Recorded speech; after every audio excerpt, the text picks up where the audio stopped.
سارے ہر کوچے ہر گھر نگر ہر گلی گلی مل کے سارے پار نعرہ اے نعرہ اے نعرہ جنتوں دے کوٹھے وچ کا بہلول دیوانہ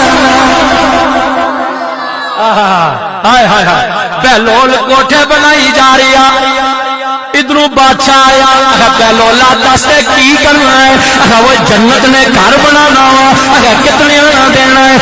20 روپیہ دینا وا آخیا کوٹھا دے دینا 20 روپیہ نا میں نہیں لینا نہ لے پیچھے آئی ملکہ زبیدہ آگے پوچھن لگی بہلولا دس کرنا اے ملکہ زبیدہ پتہ ہے کون ہے ملکہ زبیدہ 16 لاکھ درہم کی جس نے حاجیوں کے لیے پانی والی نہر بنائی تھی کون ہے ملکہ زبیدہ کہ وہ ملکہ زبیدہ ہے جس کے گھر میں 200 حافظات کتنی اونچیاں بولو کتنی 200 حافظات جو 20 گھنٹے اس کے محل کے اندر قرآن کی تلاوت کیا کرتی تھی کہ وہ ملکہ زبیدہ ہے آئی بہلول سے پوچھنے لگی بہلول کہنے لگے جنت کے کوٹھے بنائی جا رہی اگر کتنے نہ دینا ہے اگر 20 روپیہ نہ دینا وا بہلول ضرور نہ لیا فرمایا اگر پھر ہیلو جی ہم سنیا ذرا گل مڑی سنیا کہندے نے کنی اللہ نے ولی ولی ہے انہاں پیسے نال پیار کرنا نہ ہونا انہاں چاہے دریا نے کنارے بیٹھے سے سٹی چھوڑے انہاں کتے سٹے دریا سٹے یہ توجہ بڑے دریا سٹے او جڑا گھر بنیا سا نا ختم او ختم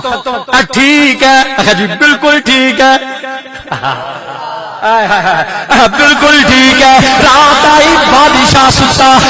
بادشاہ ستا آپ تک نہ جنت وچ بڑے سونے مال بنے ہوئے ہیں لیکن انہوں مالوں وچ مال بڑا سونا بنیا ہوا ہے پاک قربان بھی کھلوتی ہوئے ہیں لیکن نام ملکہ زبیدہ نہ لکھیا ہوا ہے بادشاہ نس کے جانا ہے کہندا ہے اوے قربانو یہ گھر کس کا ہے پکڑنا نہیں ہے نہ کس نہ لکھیا ہوا ہے نہ تو میری ملکہ نہ لکھیا ہوا ہے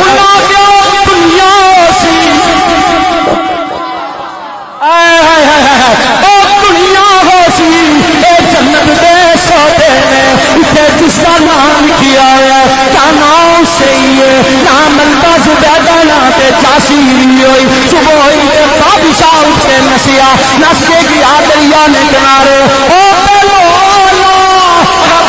کی کہنا ہے کہ اسے یاد کیا کہنا ہے اگر جنت وچ گھر بنانا اگر کتنے اگر 40 میں فکر ویسے تو سکی سمجھائی مارے ہونا ہے 40 کل دے 20 دینے سے ہو آج 40 کیوں قیمت ڈبل ہو گئی ہے کیوں 40 نہ دینے ہو پھر بہلول کہنے لگے کل تکیا نہیں سے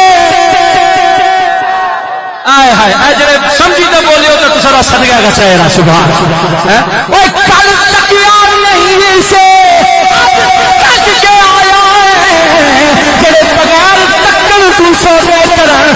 سستا سستا مل رہا ہے جڑے تک کیا انہاں واسطے سودے ڈاڈے ہو جانے اس وجہ سے کل بھی نہ سی اج 40 آئے شاید والے بول کے کیا جنت دے کوٹھے چتا بہلول دیوانہ اس زمانے چلتا زمانہ وہ کیوں نستا پھرتا ہے گلی ہی گلی کورجلیو او کورجلیو ہے کورجلیو ہے وہ کیوں نستا پھرتا ہے گلی ہی گلی سارے مل کے مارو نعرہ اے نعرہ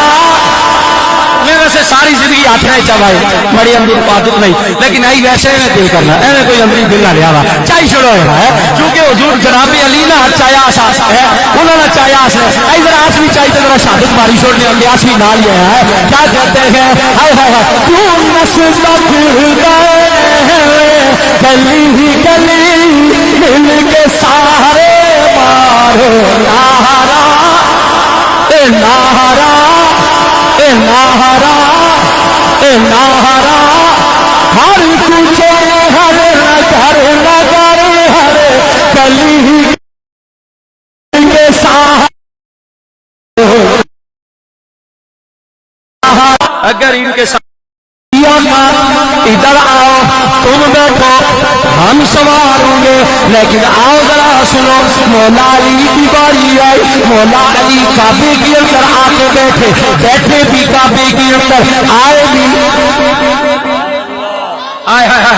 بیٹھے بھی کعبے کے اندر عرض کرنے لگے سنیو تسی آؤ آ کے بیٹھو ادھر بیٹھو یہ جو پتر ہے جو کعبے سے باہر نکلا ہوا ہے حضور آپ آئے میرے کعبے کے اوپر سوار ہو جائیں آپ بیٹھے ہیں اس پت کو توڑ دے میرے آقا نے فرمایا نانا علی اے نانا علی نانا اے علی جی تسی ادھر آؤ جناب علی ادھر آ جاتے ہیں میرے آقا نے فرمایا علی او میرے سونے علی آپ ادھر آ جائیں میں بیٹھوں گا آپ میرے کعبے کے اوپر سوار ہو جائے علی علی عرض کرتے آقا نے کہا میری اتنی ہمت کہا فرمایا علی تجھے میں کہتا ہوں ادھر آؤ آ کے میرے کعبے کے اوپر بیٹھ جاؤ جناب علی حکم مان دیا گیا جاتے ہیں ادھر یہ بیٹھے آقا اٹھے علی اوپر اتنا سونا نتیجہ دینا رہا سا ساری زندگی انشاءاللہ رہیں گے نہیں پھر میں جڑا نتیجہ میں دینا رہا سا لیکن ایک بار ذرا زور لے سبحان اللہ آپ سو ایک بار ذرا اور لے چھوڑو سبحان اللہ یہ رائلو مرے پرارا نے پیونی کمرے تک آواز پہنچے چھوڑے زور لائے نتیجہ دینے لگا ہو علی آپ ادھر آئے جناب علی آتے ہیں آقا نے بٹھایا فرمایا آقا اٹھے علی اوپر آقا اور اٹھے علی اور اوپر آقا اور اٹھے علی اور اوپر چلے گئے وہی زمانے والوں آؤ بڑی بڑی تحقیقیں تم نے سنی ہوں گی لیکن ایک عاشق کی تحقیق میں تمہارے سامنے رکھنے لگا ہوں جناب صدیق کے کاندھوں پہ بیٹھے علی کو کاندھوں پہ بٹھایا کہنے والے کہتے ہیں میرے آقا نے کویا صدیق اکبر سے فرمایا اے میرے سونے صدیق پورے زمانے